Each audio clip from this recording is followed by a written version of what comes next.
Como é que vocês estão? Eu estou um pouco nervoso, confesso a vocês, viu? Queridos, vou pedir um pouquinho da paciência de vocês hoje. Eu gosto muito de usar o meu tablet porque a luz, claridade do tablet me ajuda a enxergar o melhor, porque eu já fiz 50 anos. E de 50 anos, dos 40 para frente, eu não enxergava muito de pertinho. Dos 50 para frente, não enxergo mais nem de longe. Então, queria convidá-los, vocês, baixarem as suas cabeças, para que a gente possa agora, nesse momento, estar pedindo a orientação de Deus, que Deus possa nos capacitar, que Deus possa nos tocar em nossos corações, para que a mensagem de hoje, a reflexão de hoje, mediante a esse momento tão especial, né, que nós vamos celebrar, a ceia do Senhor, que o Senhor toque nos nossos corações. Pai, quero te agradecer, ó Deus, imensamente pelo privilégio de o Senhor me chamar e separar como uma ferramenta tua, Senhor, para que eu possa, mediante ao Grupo Aliança, Senhor, poder trazer a tua mensagem, Senhor. Que o Senhor me guie as minhas palavras, que eu não vá nem para a direita nem para a esquerda, que seja a tua mensagem, Senhor. E que seja uma mensagem, assim como a flecha atinge o alvo, nos nossos corações. Queremos te agradecer por esse momento tão especial que nos deu o privilégio de nós estarmos aqui. E te agradecemos em nome de Jesus. Amém. Muito bem, meus queridos. Hoje eu quero compartilhar com vocês algo muito importante. Compartilhar com vocês sobre as histórias das nossas vidas. Algumas delas se tornam grandes aprendizados, se tornam lições que jamais esqueceremos. Testemunho a serem compartilhado. Muitas vezes, grandes milagres que atribuímos ao nosso Deus. Tenho certeza que cada um de nós, aqui hoje, lembra de um passado, seja ele distante ou seja ele mais próximo, de uma situação que vivemos. E essa situação, ela fica guardada em nossa memória, porque algo nos impactou muito. Trago vocês, a última ceia, eu quero lembrar vocês, nós tivemos aqui o batismo, né? E aqui na frente, todos os que estavam se batizando deram seus testemunhos de vida. E foi impactante. Todos que estavam presentes sabem o que foi. Cada um daqueles que estavam se batizando poder relatar o que Deus fez na vida deles. Eu tenho certeza que esses testemunhos, eles jamais sairão da memória daqueles que realmente viveram essa experiência. E eu quero ler para vocês uma história de vida. Uma história de vida que tem um imenso propósito. Aliás, um propósito que nos traz hoje, em comum, nas nossas vidas. Não é uma história que é a minha vida, mas é a nossa vida. Um propósito de nós estarmos aqui, que fala do amor de um pai, da obediência de um filho e de um sacrifício.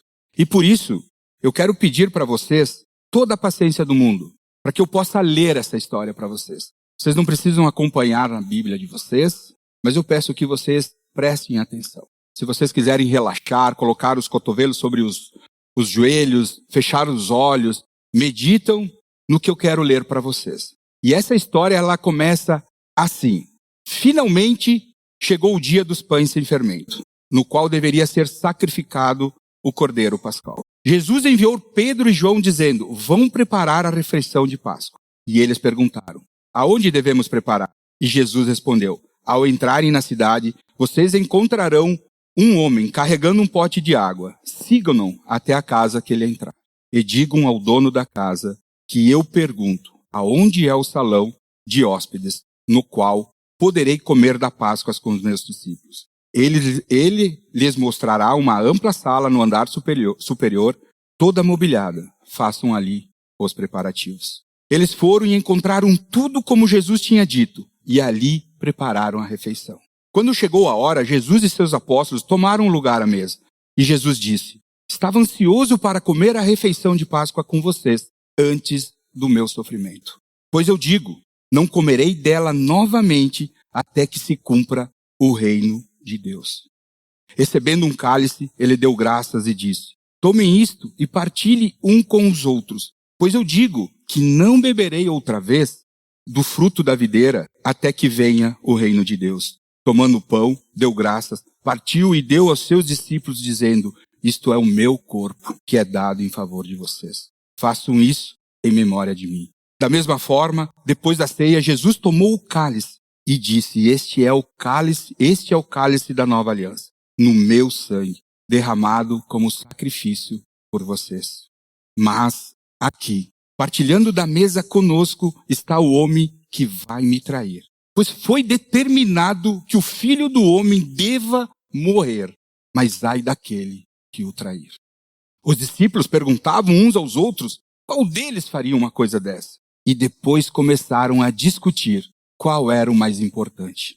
Após toda essa discussão, Jesus disse: vocês são os que têm permanecido ao meu lado durante as minhas provações, e eu designo a vocês um reino, assim como o meu Pai o designou para mim, para que vocês possam comer e beber à minha mesa no meu reino e sentar-se em tronos à minha presença. Jesus continua a falar: Pedro, Satanás pediu para que eu peneirasse cada um de vocês como trigo, mas eu orei por você, Pedro, para que a sua fé não desfaleça. E quando você se converter, fortaleça os seus irmãos. Pedro respondeu: Senhor, eu estou pronto para ir contigo, para a prisão e até mesmo para a morte. Respondeu Jesus: Pedro, antes que o galo cante hoje, 3 vezes você negará que me conhece. Então, acompanhado de seus discípulos, Jesus foi como de costume ao Monte das Oliveiras orar. Chegando lá, ele disse: orem para que vocês não caiam em tentação. Ele se afastou deles a uma pequena distância, ajoelhou-se e começou a orar. E ele ora assim: Pai, se queres, afasta de mim este cálice. Contudo, não seja feita a minha vontade, mas sim a tua. Pareceu-lhe então um anjo do céu que o fortalecia. Ele orou com ainda mais fervor, e sua angústia era tanta que o seu suor caía como gotas de sangue no chão. Quando se levantou da oração e voltou aos discípulos, encontrou-os dormindo, dominados pela tristeza. E ele perguntou: por que estão dormindo? Levante-se, orem, para que vocês não caiam em tentação. E enquanto ele ainda falava, apareceu uma multidão conduzida por Judas, um dos 12. Este se aproximou de Jesus, cumprimentou com um beijo. Jesus lhe perguntou: Judas, com um beijo, você está traindo o Filho do Homem? Quando aqueles que estavam com Jesus viram o que ia acontecer, disseram: Senhor, devemos lutar? E um deles feriu o servo do sumo sacerdote, decepando-lhe a orelha direita. Jesus, porém, respondeu: basta. E tocando na orelha do homem, ele a curou. Então Jesus disse ao chefe dos sacerdotes, aos oficiais da guarda e aos líderes religiosos que tinham vindo prendê-lo: estou eu chefiando alguma rebelião para que vocês tenham vindo com espadas e pedaços de pau? Todos os dias eu estive com vocês no templo e vocês não levantaram a mão contra mim. Está bem, esta é a hora de vocês, o tempo em que reina o poder das trevas. E então, prendendo Jesus, levaram-no para a casa do sumo sacerdote. Pedro seguia à distância, mas quando acenderam uma fogueira no meio do pátio e sentaram ao redor dele, Pedro sentou-se com eles. Uma criada viu sentado ali à luz da fogueira, olhou fixamente para Pedro e disse: este homem estava com ele. Mas Pedro negou: mulher, não o conheço. Pouco depois um homem viu e disse: você também é um deles. Homem, não sou, respondeu Pedro. Cerca de 1 hora mais tarde, outro afirmou: certamente esse homem estava com ele, pois é Galileu. E Pedro respondeu pela 3ª vez: homem, não sei do que você está falando. E falava ele ainda quando o galo cantou. Pedro respondeu. Jesus voltou-se, olhou diretamente para Pedro, e então Pedro se lembrou das palavras que o Senhor havia lhe dito: antes que o galo cante hoje, você me negará 3 vezes. Saindo dali, Pedro chorou amargamente. Os homens que estavam detendo Jesus começaram a zombar dele e a bater nele. Cobriam seus olhos e perguntavam: profetize, quem te bateu agora? E lhe dirigiam muitas outras palavras de insulto. Ao amanhecer, reuniu-se o sinédrio, tanto os chefes dos sacerdotes quanto os mestres da lei, e Jesus foi levado perante a eles. E eles lhe perguntaram: diga-nos, você não é o Cristo? Jesus respondeu: se eu lhe disser, de modo algum acreditarão em mim. E se eu vos perguntar, não me respondereis. Mas de agora em diante, o Filho do Homem estará assentado à direita do Pai Todo-Poderoso. E todos disseram: então você afirma que é o Filho de Deus. E ele respondeu: vocês estão dizendo que eu sou. E eles novamente disseram: por que precisamos de mais testemunhas? Acabamos de ouvir da própria boca dele. E então toda a assembleia levou Jesus a Pilatos. E começaram a acusá-lo, dizendo: encontramos este homem subvertendo toda a nação. Ele proíbe os pagamentos de imposto a César e ele mesmo se declara o próprio Cristo, um rei. Pilatos perguntou a Jesus: você é o rei dos judeus? Jesus respondeu: você é quem está dizendo que sou. Então Pilatos disse ao chefe dos sacerdotes e a toda a multidão: não encontro motivo para acusar este homem. Mas eles insistiam: ele está subvertendo o povo em toda a Judéia com os seus ensinamentos. Começou na Galileia e agora está aqui em Jerusalém. Ouvindo isso, Pilatos perguntou se Jesus era galileu. Quando ficou sabendo que ele era da jurisdição de Herodes, enviou a Herodes, que também estava em Jerusalém naqueles dias. E quando Herodes viu Jesus, ficou muito alegre, porque havia muito tempo que ele queria vê-lo, pelo que ouvia falar. Inclusive, esperava ver Jesus fazer milagres. Herodes interrogou-o com muitas perguntas, mas Jesus permaneceu em silêncio. O chefe dos sacerdotes, os mestres da lei, estavam ali, acusando com veemência. E então Herodes e os seus soldados zombaram dele.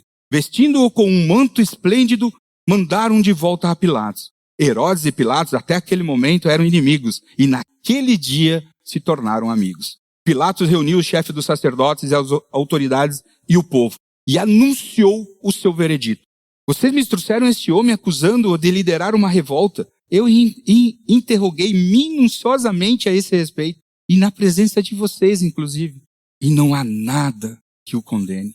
Herodes chegou à mesma conclusão, tanto é que nos enviou de volta para nós. Nada do que ele fez merece a pena de morte. Portanto, eu o castigarei e depois o soltarei. Pilatos era obrigado a soltar um preso durante a festa. A uma só voz todos gritavam: acaba com ele e solte Barrabás. Barrabás estava preso por ter participado de uma revolta em Jerusalém contra o governo e também ter cometido assassinato. Desejando soltar a Jesus, Pilatos dirigiu-se novamente a eles. Mas eles continuaram gritando: crucifica-o, crucifica-o, crucifica-o. E pela terceira vez Pilatos falou: mas por quê? Que crime este homem cometeu? Não encontrei nele nada digno de morte. Vou mandar castigá-lo, sim, e depois o soltarei. Eles, porém, pediam insistentemente, com fortes gritos, que ele fosse crucificado, e a gritaria prevaleceu. E então Pilatos condenou Jesus à morte, como eles estavam pedindo. Libertou o homem que havia sido lançado na prisão por revolta e assassinato, e aquele que eles haviam pedido, e entregou Jesus à vontade deles.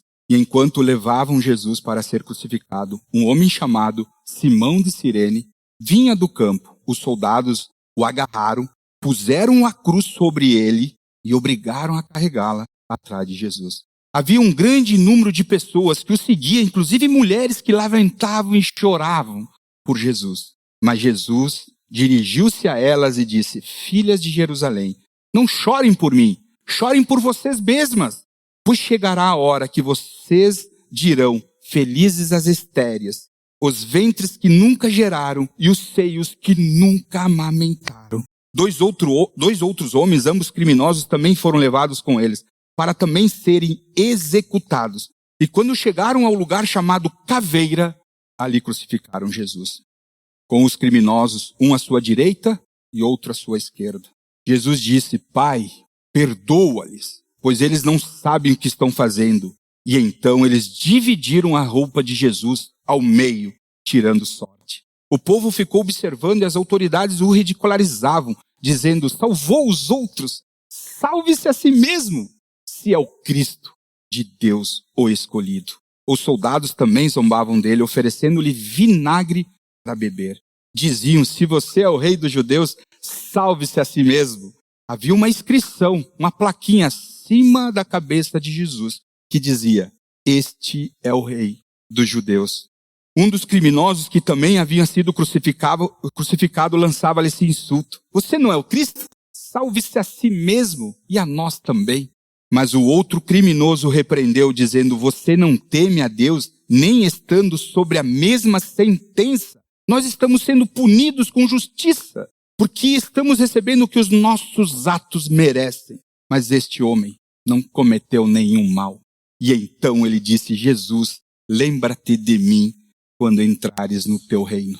Jesus olhou para este homem e respondeu: hoje mesmo você estará comigo no paraíso. Já era quase meio-dia e as trevas cobriam toda a terra até as 3 horas da tarde. O sol deixara de brilhar e o véu do santuário rasgou-se ao meio. Por volta das 3 horas da tarde, Jesus clamou em alta voz: Eloi, Eloi, lama sabatilá, que quer dizer: meu Deus, por que é que me abandonaste?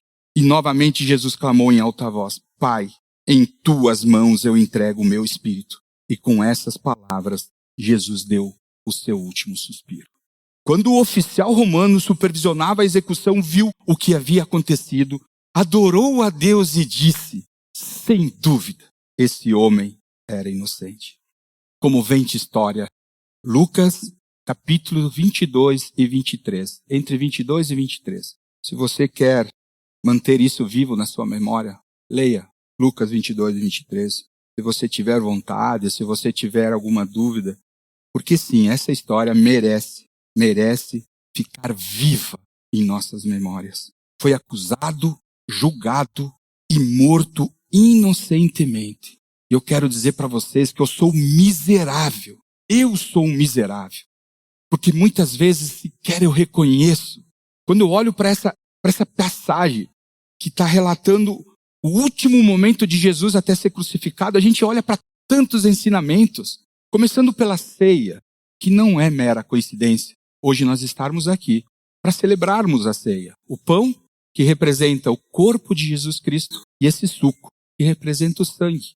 Aí nós temos Jesus relatando que vai ser traído ali, no momento de ceia. Nós temos Pedro negando a Jesus. Isto que momentos antes ele disse: imagina, Senhor, até para a morte eu vou contigo. Nós temos os momentos dos soldados ridicularizando, xingando, batendo em Jesus. Mas tudo isso é para um outro momento. O que mais me impacta nessa história, o que mais me fere ao meu coração pela pessoa que eu sou, é quando Jesus vai ao Monte das Oliveiras orar.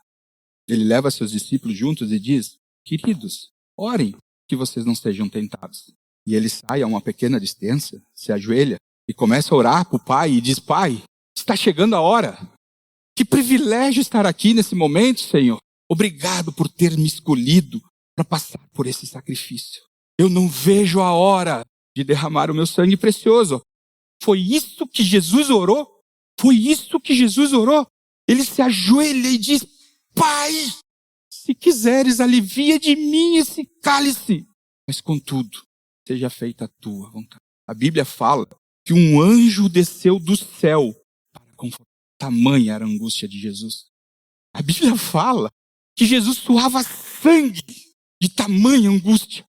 Vocês entendem porque eu sou miserável? Ele só foi obediente ao Pai. E às vezes eu estou aqui, tendo que resolver problemas de relacionamento. Quando eu vejo Jesus, que já carregou a cruz por nós. Pessoas que às vezes querem um tapete vermelho para entrar no grupo, porque se acham muito mais importantes. E Jesus já levou a cruz. Pai, se quiseres, tire de mim esse cálice, mas que não seja feita a minha vontade, mas a tua.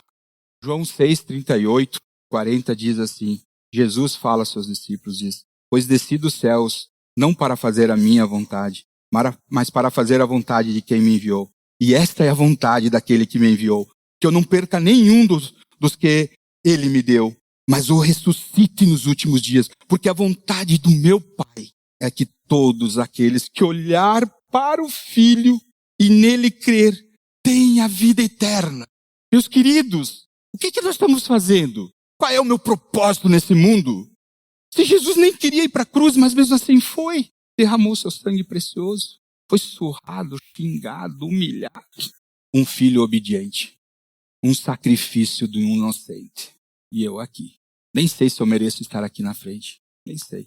Mas o Pai, eu oro sempre, cada vez que eu oro pelo suco, pelo pão, eu digo: obrigado, Senhor, por ter derramado o teu sangue precioso por amor a mim.